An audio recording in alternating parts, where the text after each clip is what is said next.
So this is Hare Krishna Valley. It's a spiritual place. It's a very powerful place. You might have felt some energy there during the kirtan. This is our Sunday service, our Sunday chanting together. And it helps to bring unity in humanity. Right now on the planet, there are many conflicts. We're seeing all around the world people are not getting along, both internationally, locally, collectively. You know, people are not getting along so well a lot of the time. So one way that we can solve this in the world, we can just bring everyone together and we can just chant Hare Krishna like we just did then. Did anyone feel any animosity while the chanting was going on? No? Did everyone feel some union? It brings everyone together. This is the program we'd like to present to the United Nations. Right? Just bring all the world leaders together. You get Donald Trump and Malcolm Turnbull and I don't know the names of all the people. We get them all together and just say, okay, everyone start chanting. Donald, chant. Put his hands in the air. Hare Krishna. Yeah. This would actually bring world peace. It would actually solve all the problems. You can bring Korea. I don't know the name of the guy in Korea, but whatever his name is. Bring him over and get him chanting as well. We'll say we'll give you a free vegan feast at the end of it if you chant. So in this way we can create union instead of diversity, coming onto the spiritual platform, which is important these days. So what we'll do, we'll just ask, does anyone have any questions you'd like to ask? Sometimes people like to ask some questions to a member of the Hare Krishna movement about the meaning of life, the universe, everything. So if you have anything you'd like to know or ask, anything you've been wondering about, you've always wanted to ask a Hare Krishna person, so you have our undivided attention at this point in time.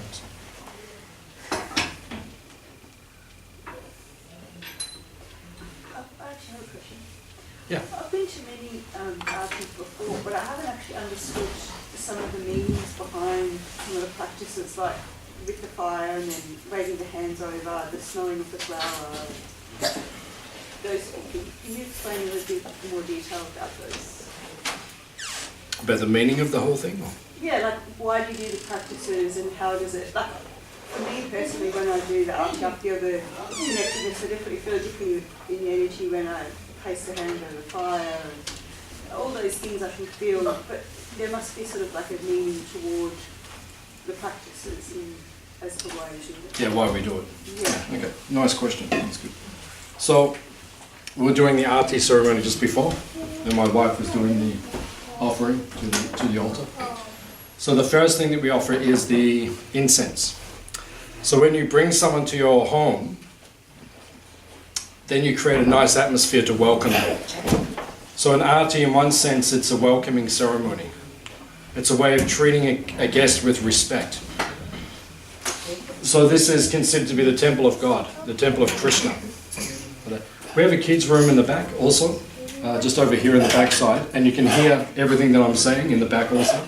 So if the kids are a little noisy, just take them over there, because it's easier for us to concentrate like that. And you can still hear everything, just there.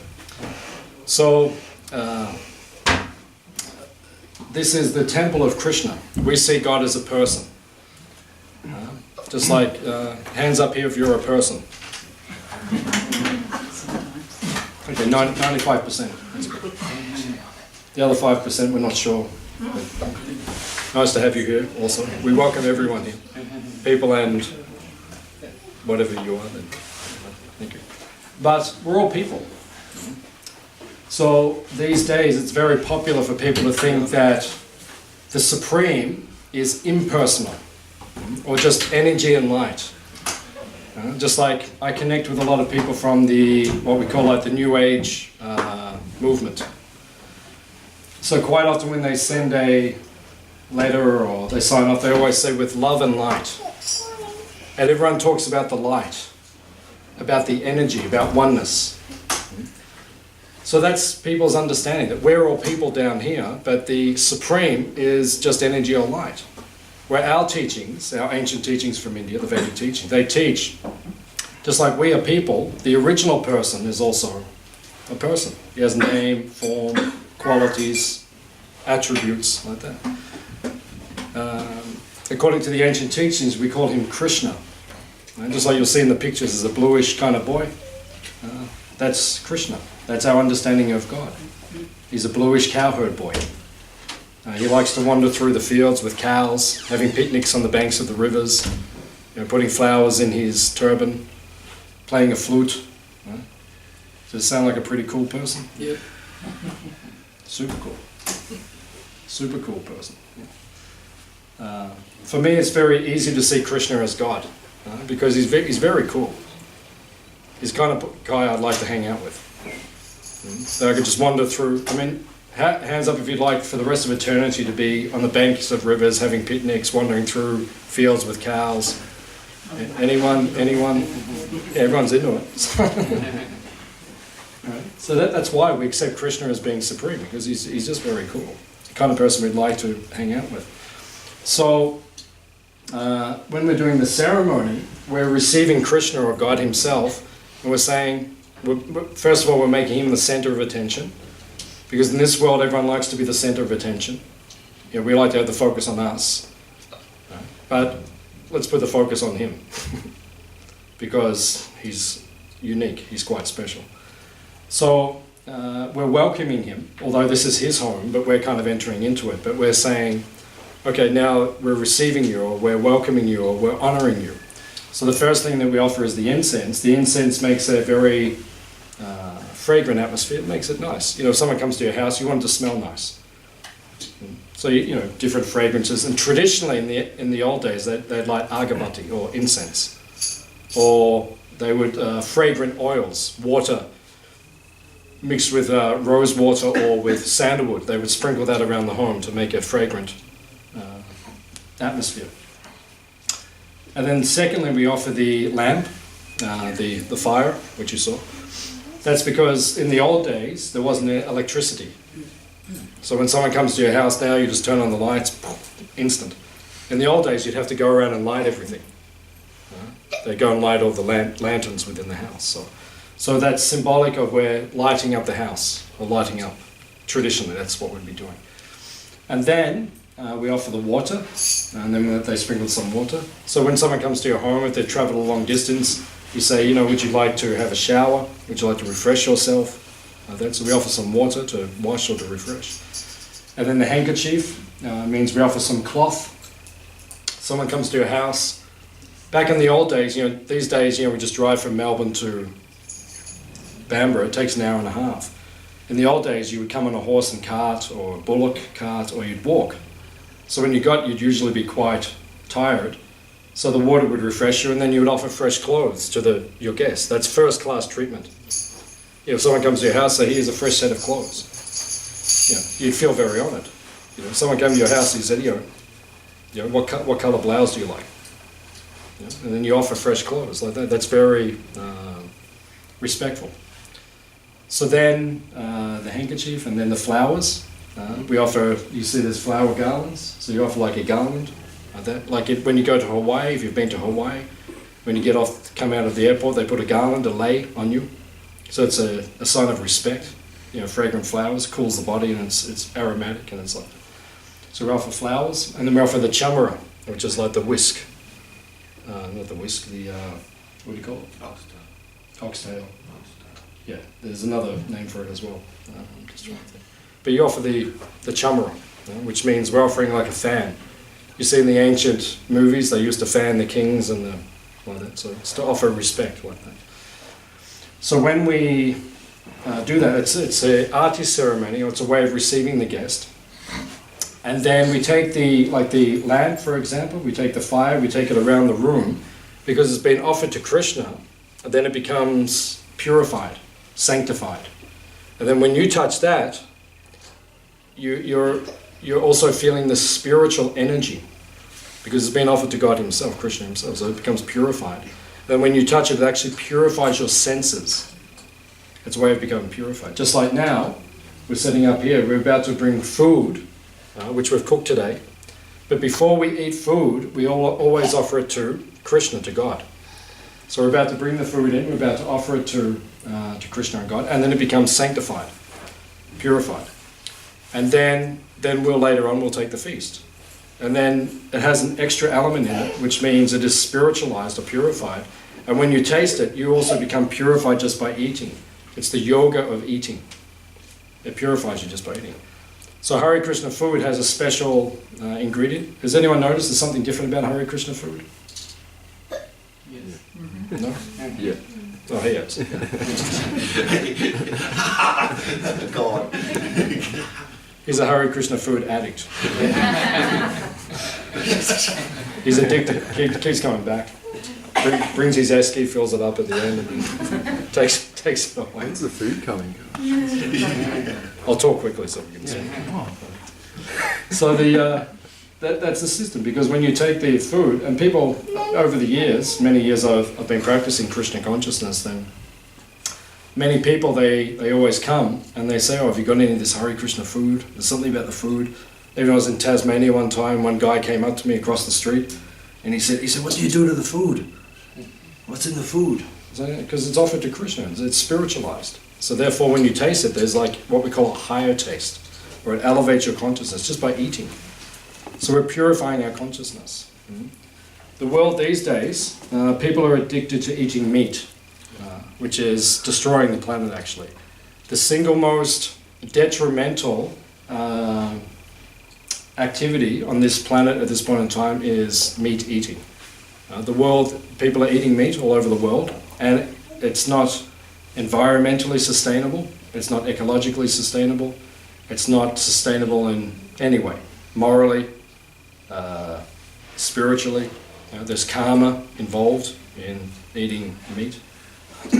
So it's causing mass problems on the planet. So we're teaching people, eat food which is non-violent, which means vegetables and these things. Even when you eat vegetables, there's violence involved, because you have to kill an animal, right? And when you take a carrot, you're also taking a life, right? So there's violence in both, but there's less violence. But when we offer the food to Krishna, the carrots and all the things that have been cooked today, he erases that karma. Whatever karma is there, he removes that, and then we become purified. Whereas things like eating meat, there's serious karma involved in that. And we see these days, there's wars breaking out all over the planet. In about a few hours ago, a massive cyclone hit Florida. Right? It's ripping through as we speak. They evacuated, millions of people have been evacuated as far as I know. All of these things are happening because there's so much violence on the land amongst humans that eventually the karma is going to come and hit humanity back. You can't slaughter animals and commit violence all over the world and then expect humans to live peacefully. It just doesn't work. If we want to be peaceful, first of all, we have to become ahimsa. We have to stop harming animals and others like that. So these are the reasons why we practice this kind of spiritual lifestyle. We offer the food to Krishna, we offer the lamp to Krishna, we offer everything to God or Krishna. That's called Krishna consciousness. That's what we practice, that's what we teach. So that's the symbolism of the Aarti ceremony. That was the long-winded version. Is that kind of... No, that's good, yeah. Getting a bit more of an understanding about each article like that. Yeah, it's just being civilized, that's all. These days, like, people come to your house and you just say, look after yourself, or take care of yourself, help yourself. But in the old days, you would welcome the people. You'd actually receive them. You would treat them with great honor and respect. Even recently, I went to stay with a friend up in our other farm. And when I left, until he walked out with me, and then I got in the car, and then the car was driving off, he was still there. That's etiquette, that's love, that's the proper way to receive and honor a guest. Every time I go there to visit him, I learn, because I should be more like that. I should give more honor and more respect to, the guests that we receive. Like today, when all of you came, I'm standing there waiting for you to come. How are you? Are you well? Can we bathe your feet? Can we offer you garlands? I'm sorry we didn't have all these things, but we're a little understaffed here. But in the future, I'd like to be at that point. You guys come, we put garlands on you, and then we have like a welcoming ceremony. It's nice. People can receive all that, and you feel valued. That's the point. It's personalism, because we believe God is a person. It's personalism. You treat people like. These days, the world's becoming impersonal. That's one of the problems when we philosophically we don't understand that God is a person. Humanity also becomes impersonal, the way we treat each other. Just like these days. If you want to communicate to someone, what's the best way to communicate? If you want to get in contact with your children, what's the best way?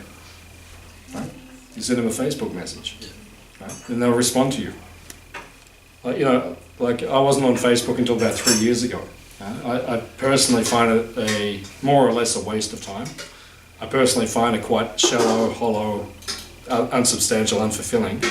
The reason I'm on it is because sometimes it's the only way I can contact people and get responses. Sometimes I ring them, they don't pick up. I send emails, they don't pick up. I send texts, but if I Facebook them, they get back to me in 30 seconds. So it's handy for that reason. But this is a sign of impersonalism. And it's interesting, who invented this? Right? Steve Jobs. He invented that. Very interesting. He'd only let his kids use it for 1 hour a day. Interesting. Right? Even though he invented the thing, but his idea wasn't just free for all.